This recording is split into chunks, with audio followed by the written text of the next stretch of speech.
साथियों, आज मैं वर्ल्ड ह्यूमन पॉपुलेशन के ऊपर चर्चा करूंगा।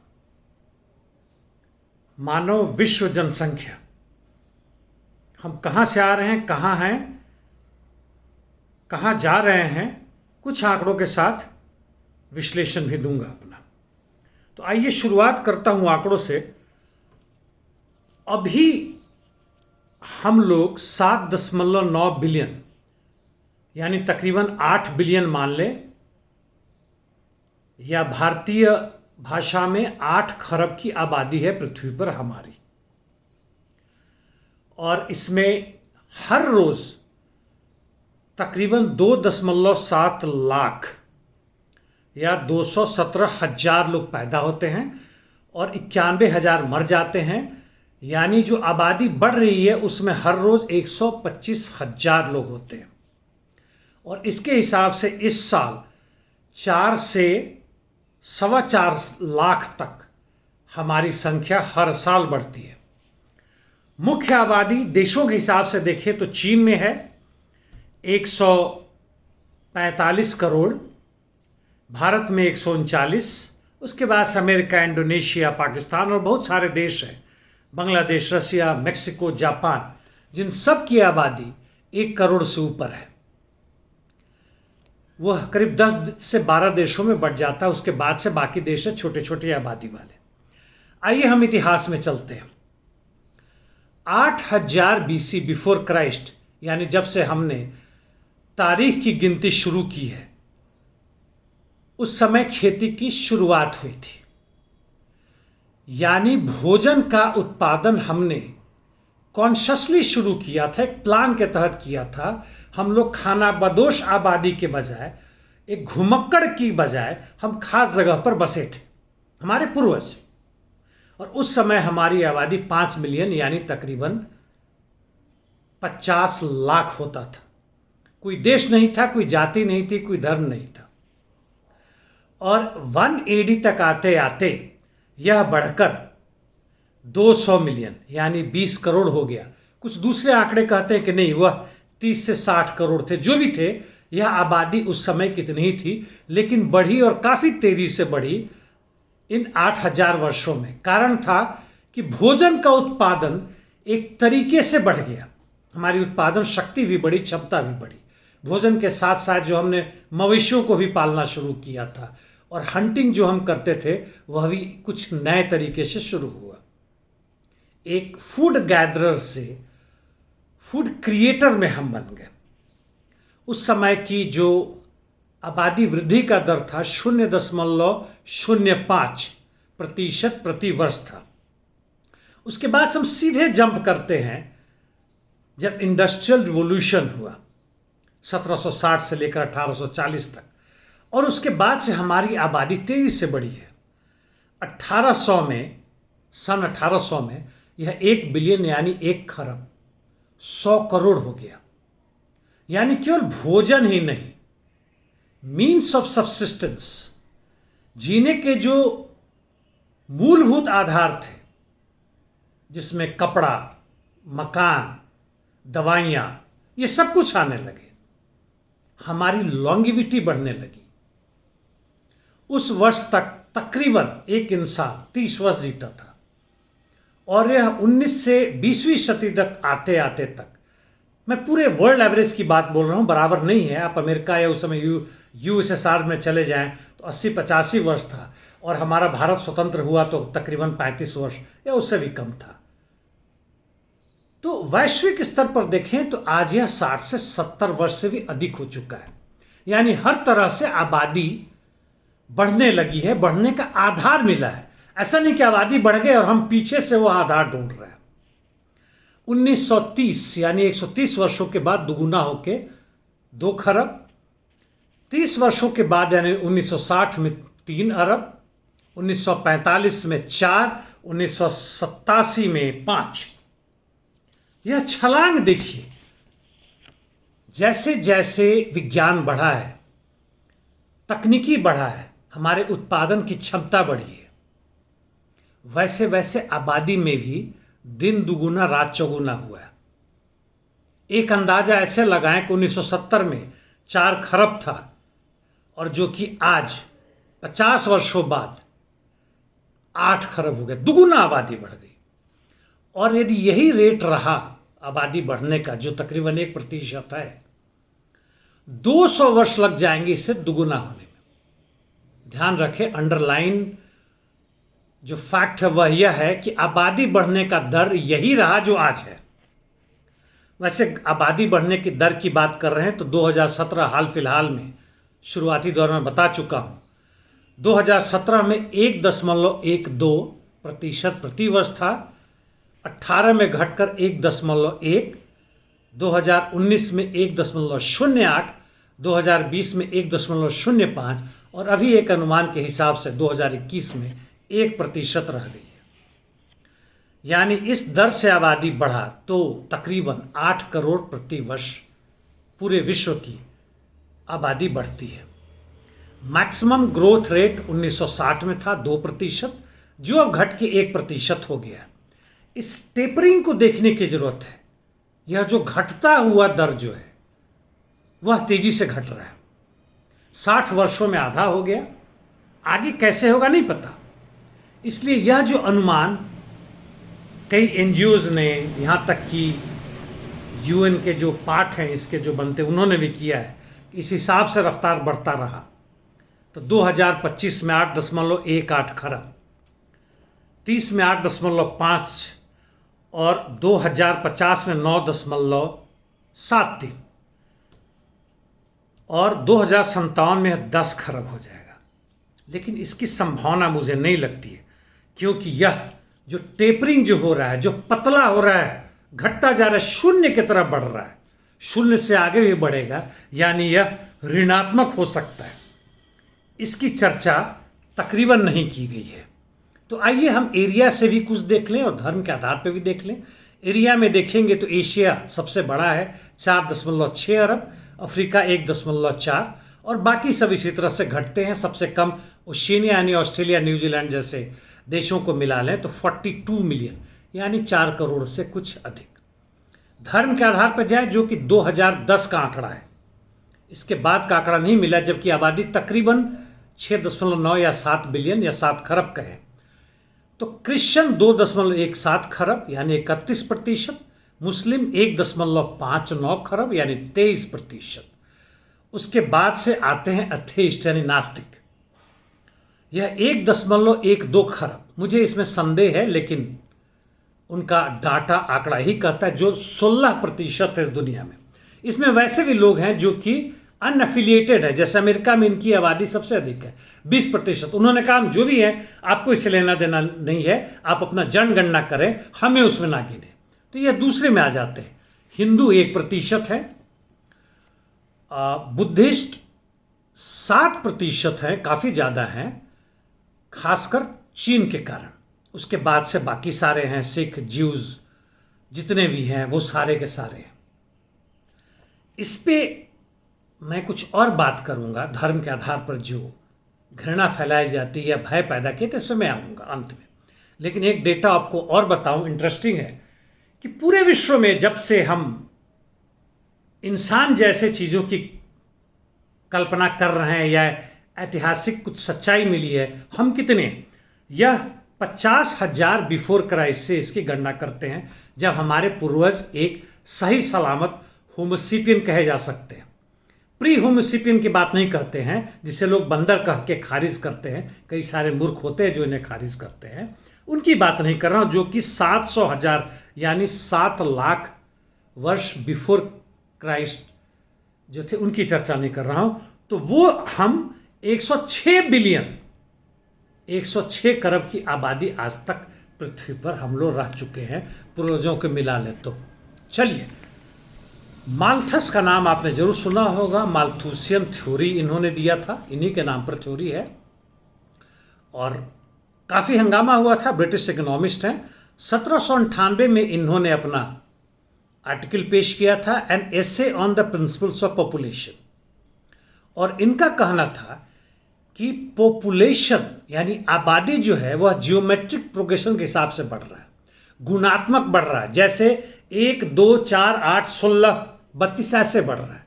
जबकि भोजन अरिथमेटिक प्रोग्रेशन से बढ़ रहा है, यानी एक दो तीन चार पाँच छः ऐसे बढ़ रहा है। और एक समय आएगा जबकि फूड प्रोडक्शन उतना नहीं हो पाएगा, तब जनता जो है सो बुरी तरह मरेगी। भयानक भूखमरी होगा, भूकंप होगा, पैंडेमिक होगा, जैसा अभी हो रहा है। जो माल्थुस के सिद्धांत को मानने वाले हैं, दक्षिणपंथी हैं, मूर्ख हैं, इसको आज कह सकते हैं कि भाई देखो उसने जो कहा था वो सही हो गया। लेकिन इनका मेटेरियलिस्ट ग्राउंड नहीं है। इन्होंने यह भी कहा था कि यह जो मौत होगी उसके बाद से एक सामंजस्य आएगा दोनों के बीच में, और जितना फूड प्रोडक्शन होता है उसी के अनुपात से पॉपुलेशन में रहेगा। बहुत सारी चीज़ इन्होंने नहीं किया, जिसमें इन्होंने लिखा था expanding until growth of human society will catch up with the food production. अब केवल फूड प्रोडक्शन की बात नहीं है, पूरे मीन्स ऑफ सब्सिस्टेंस, यानी जीवन को आधार देने वाले जितने भी चीज़ें हैं उन सब की बातें करें तो माल्थस की थ्योरी जो है, जो 1820 में उन्होंने दी थी, वह तकरीबन खारिज हो चुकी है। और वर्ल्ड भर के जो इकोनॉमिस्ट है, फिलोसफर्स हैं, उन्होंने इसको खारिज कर दिया। जितने भी साइंटिस्ट हैं उन्होंने बहुत सारी चीज़ें इसमें जो नहीं ली, जो टेक्निकल एडवांसमेंट हो रहा है। पुवर्टी भी ख़त्म किए जा रहे हैं, इसी जो आज की व्यवस्था उसमें भी ख़त्म किए जा रहे हैं। जहाँ समाजवादी व्यवस्था ही वहाँ ख़त्म हो गया। चीन में तो पिछले ही वर्ष यह घोषणा की थी 1 अरब 40 करोड़ की आबादी में कि उन्होंने जो एब्सोल्यूट पुवर्टी उसे ख़त्म कर दिया है, वो सब रह रहे हैं। बल्कि यहाँ तक कि उन्होंने जो 2 चाइल्ड थ्योरी थी, जिसके आधार पर उन्होंने कुछ कानून बनाया था, उसको खारिज कर दिया। उन्होंने कहा कि अब आप अपना पॉपुलेशन बढ़ा सकते हैं, 2 से अधिक बच्चे पैदा कर सकते हैं। यूएसएसआर में 7 बच्चों की माँ को मदर रशिया का खिताब दिया जाता था और कहा जाता था कि आप जो हैं एक खास चीज़ है, हमारे यूएसएसआर को बिल्ड करने में मदद करती है। और उनकी जितने भी आर्थिक बाकी को भी दिया जाता था, लेकिन इनको मदद जो था वह पूरी की पूरी यूएसएसआर करती थी। तो यह जो नए आयाम है साथियों, यदि मानव समाज एक ऐसा समाज बनाता है इस पृथ्वी पर जो अज्ञानता और अंधविश्वास से नहीं चलता है, जो 5 years प्लानिंग आपने सोचा होगा, यह प्लानिंग केवल इकोनॉमी नहीं बल्कि हर चीज़ में हो, यानी हम नेचर में डीप जाएंगे और फ्यूचर को कंट्रोल करेंगे। वहाँ पे हमारी आबादी भी कैसी हो, क्या हो, वह उस समय की जनता सोचेगी। अभी लॉन्गेविटी 70 से 80 साल है, लोग 150 वर्ष क्यों नहीं जिंदा रहेंगे?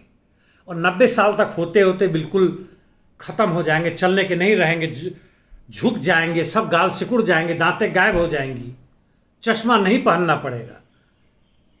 इस तरह की भी तो विज्ञान आ सकती है। और ऐसे भी जो टेपरिंग जो हो रहा है, जो ग्रोथ रेट है ख़त्म हो रहा है, 2055 तक दुगुना नहीं घटना शुरू हो जाएगा। इस पर भी मैं आऊँगा साथियों। तो इस तरह से इन दैविक शक्तियों के बलबूते पर जो माल्थुसियन ग्रोथ मॉडल था उसे खारिज किया जा चुका है, हम भी उसे खारिज करते हैं। और अब यह मैं कहूँगा कि मीन्स ऑफ सब्सिस्टेंस, यानी जीवन के साधन आगे बढ़ते हैं, जैसा अभी तक की सारे आंकड़ों से हमें पता चला है। हमने देखा है आबादी पीछे पीछे चली, ना कि आबादी के बढ़ने के बाद से, भूख लगने के बाद से हमने सोचा कि भाई हम कहाँ से लाए, यहाँ से चावल लाओ, वहाँ से दाल लाओ, यहाँ से आग लगाओ, सबको चढ़ा के घोल घोल मिलाओ, स्वाद के हिसाब से नमक और हल्दी मिलाओ और फिर खिचड़ी खाओ। जी नहीं, यह मूर्खों की देन थी जिसे ख़त्म किया जा चुका है। चलिए, मैंने आबादी को आपके देश के हिसाब से, जगह के हिसाब से बताया, धर्म के हिसाब से मैंने बात की थी। तो इतना बताऊं कि मुस्लिम पॉपुलेशन अभी जो ग्रोथ रेट है वह भी तकरीबन उसके साथ सिंक है, जो कि पूरे विश्व की आबादी का ग्रोथ रेट है, यानी तकरीबन 1%। भारत में आते हैं 2015 में इनकी जनसंख्या में जो बढ़ोतरी था वह घट के 2.9% आया, जो कि 2090 में 4.3% था। यानी काफी तेजी से ये घटा है, और वह भारत की जो घटने की जो रफ्तार है उसके करीब आ रहा है। यह बहुत महत्वपूर्ण बात है। धर्म के आधार पर बांटने की साजिश का आधार है और कुछ नहीं साथियों।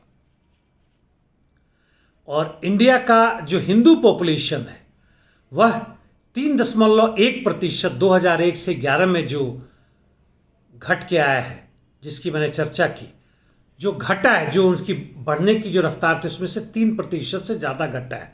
वहाँ मुस्लिम पॉपुलेशन में 4.5% पहले ज़्यादा था, अब काफ़ी तेजी से घटा है। इस ट्रेंड को आप देखिए, अगले 4-5 वर्ष की बात है, दोनों बराबर होंगे, और 10 वर्ष के बाद से दोनों जो हैं शून्य की तरफ बढ़ रहे हैं। इनकी संख्या पर भी आऊँगा, उसके पहले कुछ उन देशों के बारे में बातें करें जहाँ की जनसंख्या घट रहा है। जैसे जापान अभी घट नहीं रहा, घटने के ट्रेंड है। बल्गेरिया, यूएस, इटली, क्यूबा, पुर्तगाल, मुख्य रूप से यूरोपियन देशों में। और वहाँ की सरकार, वहाँ की समाज यह चिंता कर रही कि अभी हम क्या करेंगे। यह पूरे विश्व में इसकी संभावना बनती है। तो साथियों, मैं इसके पहले समाप्त कर लूँ, इनके जनसंख्या के बारे में बोल लूँ, धर्म के आधार पर मैं बोल चुका, किस तरह से वो बराबर कर रहा हूँ। 1-2 पॉइंट और यह है कि मुस्लिम पॉपुलेशन बढ़ के, यह कुछ अनुमान है कि 2050-55 तक यह पूरे विश्व में इनकी आबादी बढ़ जाएगी। उसमें केवल आबादी बढ़ने की बात नहीं, उसमें यह भी है कि धर्मांतरण जो होगा वह हो रहा है। और इन्हीं आंकड़ों में कहा गया है कि जितने दूसरे धर्म के लोग इस्लाम कबूल कर रहे हैं और इनकी संख्या बढ़ा रहे हैं, दूसरी तरफ वैसे लोग हैं जो इस्लाम छोड़ के दूसरे धर्मों में जा रहे हैं, यानी तकरीबन वह शून्य बन जाता है। इसके साथ मैं यह भी कर दूं कि नास्तिकों की इतनी बड़ी संख्या, नास्तिकों का भी प्रकार होता है। एक वैसे नास्तिक हैं जो कहते हैं कि मैंने भाई गॉड को नहीं देखा, मैं नहीं मानता, तुम मुझे गॉड को दिखा दो, उसके साथ गोल में सम्मेलन करो, तब मैं मानूंगा, ऐसे नहीं मानूंगा।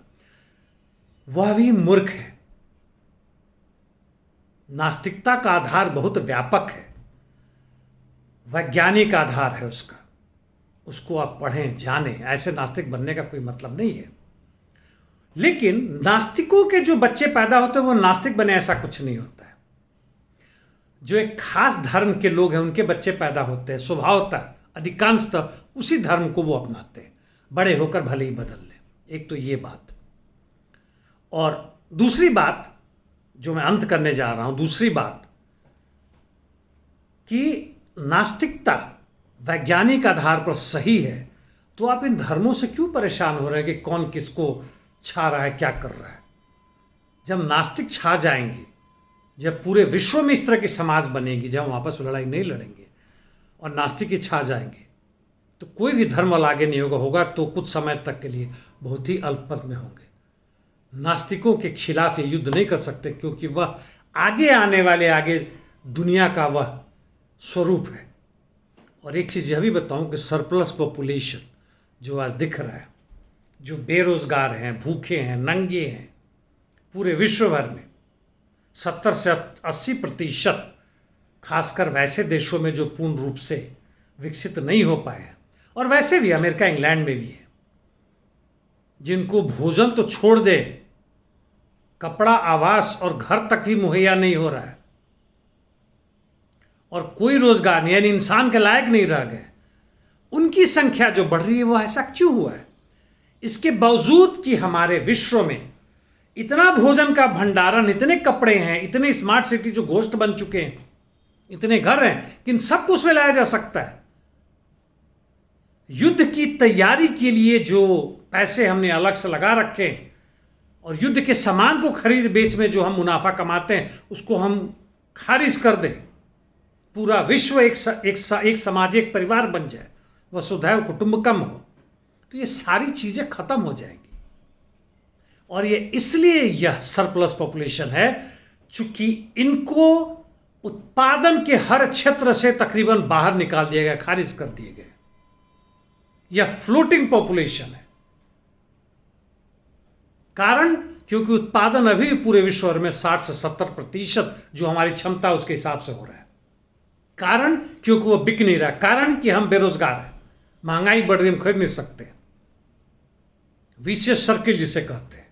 साथियों, इसकी चर्चा अवश्य करें, सोचें, लेकिन इसकी चिंता ना करें कि आबादी बढ़ रही इसलिए हमारी ये बदहाली। जी नहीं, यह आज की आर्थिक राजनीतिक परिस्थिति है जो हमें इस हालत में पहुंचाया है। इस व्यवस्था में परिवर्तन करने के बारे में आप सोचें। बाकी जितने भी हैं, जो इनइक्वालिटी है, गरीबी है, बेरोजगारी है, आबादी बढ़ रहा है, घट रहा है, किसी खास धर्म का आबादी बढ़ रहा है, खास धर्म विलुप्त हो रहा है, चिंता मत करें। यह सब उसी आधार पे, उसी व्यवस्था की उपज है। व्यवस्था का आधार बदल दे, वह दलदल, आप जितने एक दूसरे पर चढ़ रहे उतने ही दलदल में समा रहे, उस दलदल से बाहर हटिए साथियों। यहां पे आकर सोचें। कमेंट जरूर डालें, मैं उसको देखता हूं। धन्यवाद।